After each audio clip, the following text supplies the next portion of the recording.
Olá, eu me chamo Carlos Eduardo. Neste vídeo eu irei falar sobre um conteúdo que é de grande importância no que diz respeito a reações químicas e sobre a cinética química, que é sobre a velocidade de reação e os fatores que afetam ela. Para dar continuidade a esse assunto, primeiro precisamos entender alguns conceitos importantes. E para começar, o que é a velocidade de reação? Um exemplo prático é o leite, quando ele está dentro e quando ele está fora da geladeira.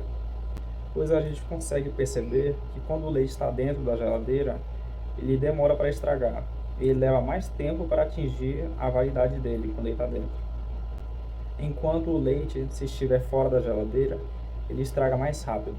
Ele leva menos tempo para atingir a validade que consta na embalagem. Nesse exemplo, a conclusão é que a reação de deterioração é a mesma. O que diferencia é a velocidade que ela acontece. Outro conceito importante para esse assunto é a teoria das colisões. Um exemplo prático para entender essa teoria é imaginar uma sala com poucas pessoas andando. As chances de uma esbarrar na outra são baixas. Mas agora, se a gente imaginar essa mesma sala com muitas pessoas andando, as chances delas se esbarrarem aumentam muito. E se ela estiver agitada, a força da colisão é ainda maior. E é exatamente isso que acontece com as partículas em uma reação química. Uma forma bem prática de entender essa teoria das colisões é através desse esquema aqui, onde H2 se junta com Cl2 para formar 2 mols de HCl. Aqui nós sabemos que H2 é nada mais nada menos do que uma molécula de hidrogênio junto com outra molécula de hidrogênio. E Cl2 é uma molécula de cloro junto com outra molécula de cloro. Só que isso aqui diz que vai formar isso aqui, onde uma molécula de hidrogênio se junta com uma molécula de cloro e outra molécula de hidrogênio se junta com outra molécula de cloro.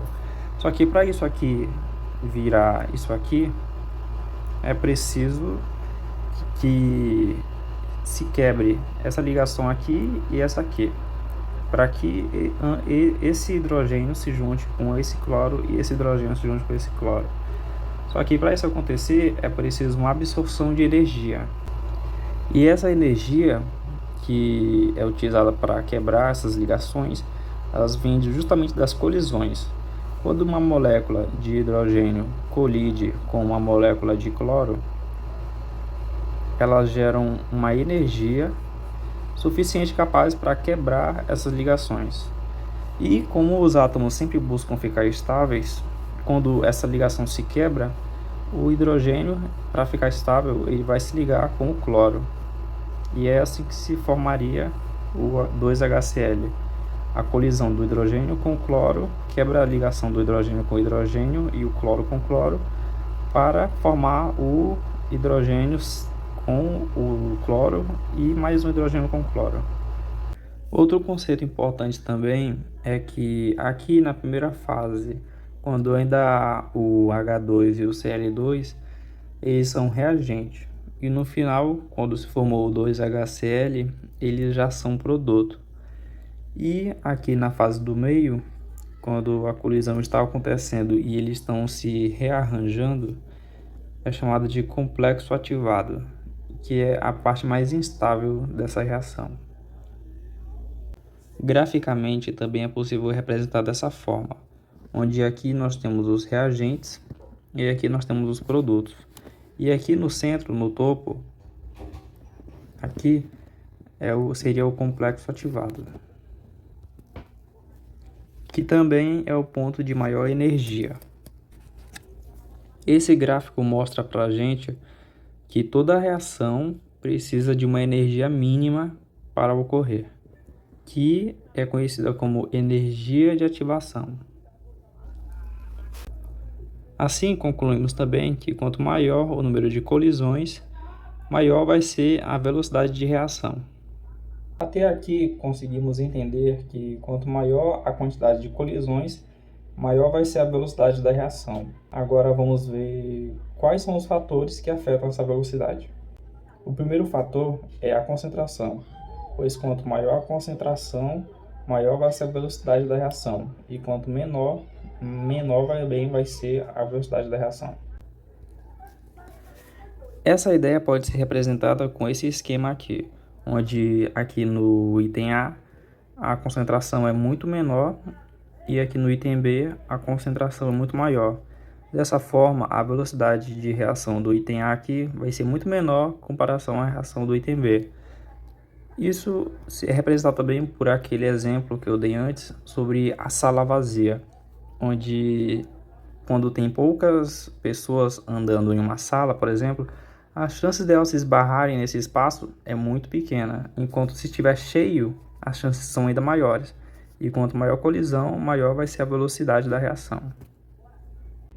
O próximo fator que vamos falar é a temperatura, pois quanto maior a temperatura, maior vai ser a velocidade de reação. Da mesma forma que quanto menor a temperatura, menor vai ser a velocidade da reação. Isso acontece porque a temperatura está ligada ao grau de agitação das moléculas, e quanto maior ela se agita, maior vai ser a energia cinética delas, e quanto maior a energia cinética, mais efetiva vai ser, mais energética vai ser as colisões, e as probabilidades de acontecer colisões efetivas são maiores também. Por isso que aqui no item A, onde a temperatura ela é maior, as chances de acontecer colisões efetivas são muito maiores, ou seja, a velocidade da reação vai ser maior. E aqui no item B, onde a temperatura é menor, as chances de ter colisões efetivas são menores e a temperatura e a velocidade da reação vai ser menor, porque aqui a temperatura é maior, então temperatura maior, velocidade de reação maior, e aqui temperatura menor, velocidade de reação menor. E isso vale relembrando também aquele exemplo que eu dei do leite. Quanto maior a temperatura, no caso quando o leite fica fora da geladeira, maior vai ser a velocidade da reação, ou seja, ele vai estragar mais rápido. Enquanto na geladeira, onde ele ficaria mais frio, a temperatura menor, ele estragaria muito mais devagar, ou seja, a velocidade da reação, da deterioração do leite seria menor. E é exatamente por isso também que quando queremos conservar um alimento a longo prazo, tipo um peixe ou uma carne, a gente coloca no congelador. E a gente conclui assim que a temperatura do item A é maior que a temperatura do item B. E a velocidade do item A também é maior que a velocidade do item B. Outro fator que afeta a velocidade da reação é a pressão, pois quanto maior a pressão, maior vai ser a velocidade da reação. E isso se aplica principalmente a gases. Quanto maior a pressão, maior vai ser a velocidade da reação, porque o volume e a pressão são inversamente proporcionais. A gente pode observar isso que aqui no item A, nós temos uma menor pressão do êmbolo, esse êmbolo aqui, e o volume aqui dentro desse recipiente, ele é maior. Assim, as moléculas elas têm um espaço maior e quanto maior o espaço, o volume, as chances delas se encontrarem e se colidirem são menores. Enquanto aqui no item B, onde o êmbolo está fazendo uma pressão, consequentemente diminuindo o volume, faz com que o espaço diminua entre essas moléculas, fazendo com que as chances delas se colidirem seja maior. Então, menor pressão aqui, maior volume, logo a velocidade de reação também é menor. Enquanto aqui no item B, maior pressão, menor volume, logo a velocidade da reação vai ser maior. Assim a gente conclui que quanto menor a proximidade das moléculas, maior é a velocidade de reação, e quanto maior a distância entre elas, menor vai ser a velocidade de reação, pois isso está intimamente ligado com as chances de ter as colisões. O próximo fator que afeta a velocidade de uma reação química é a superfície de contato, pois quanto maior a superfície de contato, maior também vai ser a velocidade da reação. Uma forma bem prática e muito utilizada de representar e explicar o porquê quanto maior a superfície de contato, maior a velocidade de reação, é por meio do comprimido efervescente. Aqui no item A, por exemplo, temos um comprimido inteiro, e dessa forma ele vai começar a reagir e se dissolver na água, só que bem devagar, porque a única parte que está em contato com a água, tendo reação, é a parte externa dele, enquanto a parte interna dele ainda não iniciou, não começou a se dissolver na água. Enquanto no item B, se esse comprimido for moído, transformado em pó e colocado na água, todo ele vai começar a interagir com a água e se dissolver. E essa reação aqui vai ser muito mais rápida, vai ter uma velocidade muito maior do que o item A, que vai ter uma velocidade muito menor, porque o interior do comprimido ele não está em contato com a água, enquanto no item B todo ele está em contato, porque ele foi transformado em pó. Ou seja, a área de contato aqui, a superfície de contato, é muito maior do que o A, que é só a parte externa que está em contato com a água. Por isso, a superfície de contato ela está muito associada ao formato da substância. O próximo fator que afeta a velocidade de uma reação química é o catalisador. E a função dele é diminuir a quantidade necessária de energia de ativação e, consequentemente, aumentar a velocidade da reação. Isso pode ser representado graficamente dessa maneira aqui, onde aqui no item A, a reação sem catalisador, temos aqui o reagente e aqui esse vermelho aqui seria toda a energia de ativação necessária para ele se transformar em produto. Enquanto aqui no item B, a reação com o catalisador, ela foi dividida em duas etapas. Enquanto aqui na primeira tem uma etapa com uma grande quantidade de energia de ativação necessária, e no item B a reação foi dividida em duas etapas com o catalisador. Assim a gente percebe que essa é a função do catalisador, ela divide a reação em duas etapas, fazendo com que ela ocorra mais rápido. E aqui na primeira etapa nós temos um pouco de energia de ativação necessária, e na segunda etapa nós temos essa quantidade aqui também de energia de ativação. Isso pode ser comparado também a um gerenciador de download, por exemplo. Quando queremos baixar um arquivo muito grande na internet e usamos um gerenciador de download que divide esse download em várias micropartes, faz com que o download ele baixe muito mais rápido um arquivo. A mesma forma acontece com o catalisador. Quando adicionado, aqui ele divide toda essa parte aqui só nessas duas partes, fazendo com que ocorra mais rápido. Enquanto sem o catalisador demoraria muito mais para essa reação acontecer, porque a energia necessária seria muito maior.